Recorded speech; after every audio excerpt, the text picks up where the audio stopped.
उत्तर प्रदेश का संबंध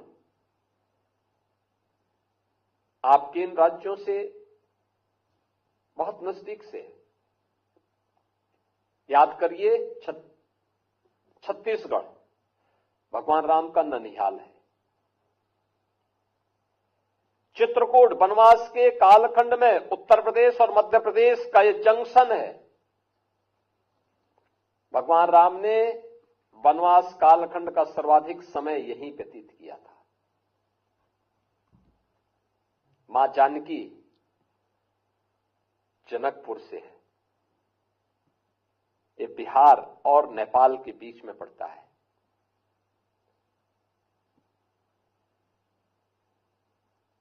छत्तीसगढ़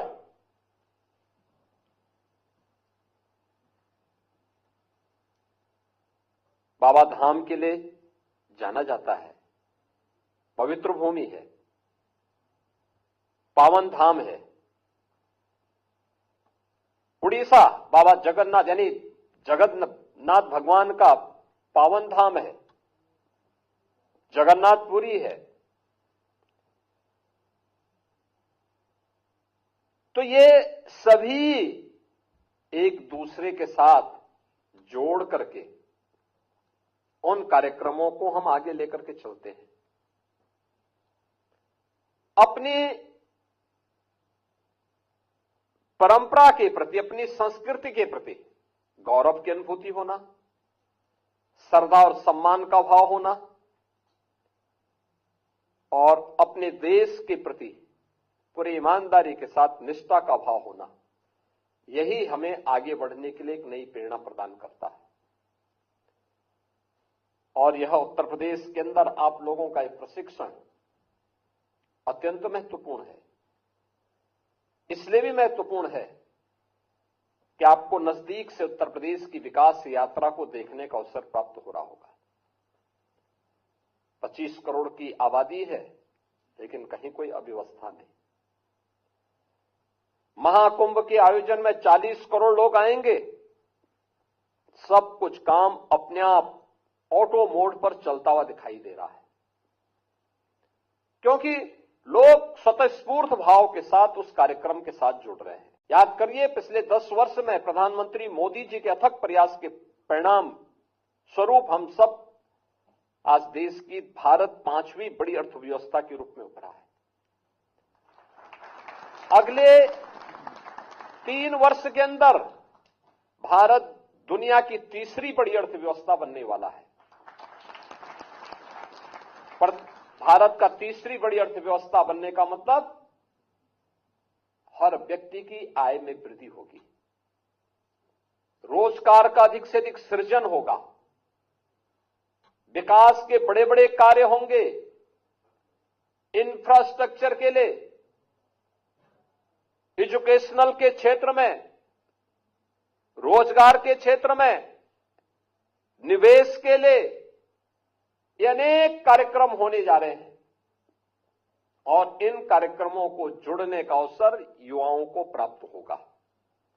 मुझे तो बहुत अच्छा लगा कि जिन 5 युवाओं ने आज यहां पे इस इंटरेक्शन में भाग लिया और जिस जनजातीय संस्कृति से जुड़ी हुई कला का प्रदर्शन यहां पर किया गया, अपनी परंपरा, अपनी लोक गाथा, अपनी परंपरा को यहां पर कितने शानदार तरीके से प्रस्तुत किया गया।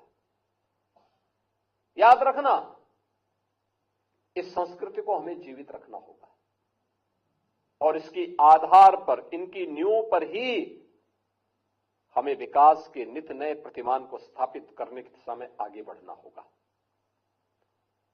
इसके लिए केंद्र और राज्य सरकारें अपने अपने यहां म्यूजियम बना रही है और ये देश का सौभाग्य है कि स्वतंत्र भारत में पहली बार भारत के सर्वोच्च संवैधानिक पद पर एक जनजातीय महिला राष्ट्रपति के रूप में विराजमान होकर के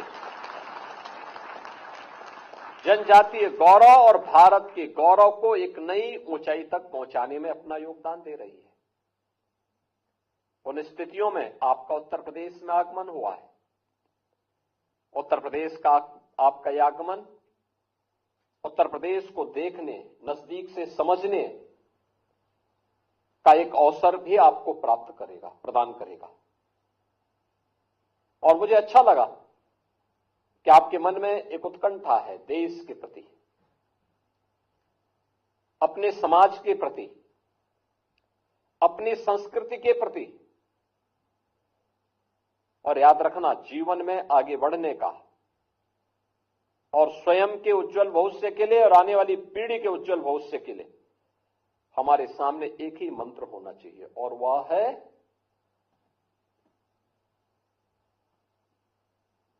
कि मेरा अपना कुछ भी नहीं, मेरा देश सुरक्षित है तो हम सब सुरक्षित हैं।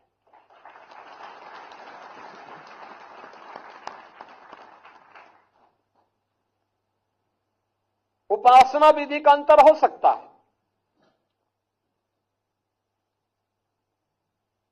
लेकिन एक धर्म, और वह राष्ट्र धर्म। राष्ट्र धर्म सर्वोपरि है। उस मामले में किसी प्रकार का कोई समझौता नहीं। और हमारा जनजातीय समुदाय तो हमेशा से, आज से नहीं, प्राचीन काल से ही, भगवान राम के समय से देश के प्रति और धर्म के लिए मजबूती के साथ जुटने वाला योद्धा के रूप में जाना जाता है। भारत के ज्ञान विज्ञान की पूरी धरोहर अगर आप देखना चाहेंगे, रामायण में देखिए, महर्षि वाल्मीकि कृत रामायण में दंडकारण्य का जिस प्रकार का वर्णन है, वह वर्णन इस बात को बताता है कि ऋषि मुनियों की साधना की स्थली और दिव्य ज्ञान की भूमि हमारा दंडकारण्य है, जो जनजातीय संस्कृति और सभ्यता से भरी पूरी है। झारखंड और उड़ीसा से लेकर के और सुदूर आपके महाराष्ट्र तक पूरा विस्तृत भूभाग है, जिस भूभाग में इस जनजाति संस्कृति ने भारत की ज्ञान विज्ञान की धरोहर को सजो करके विपरीत परिस्थितियों में उसको आगे बढ़ाने का काम किया, उसका संरक्षण किया। और जब भी राष्ट्र और धर्म के सामने कोई चुनौती आई, उसका डट करके मुकाबला करने के लिए अपने आप को खड़ा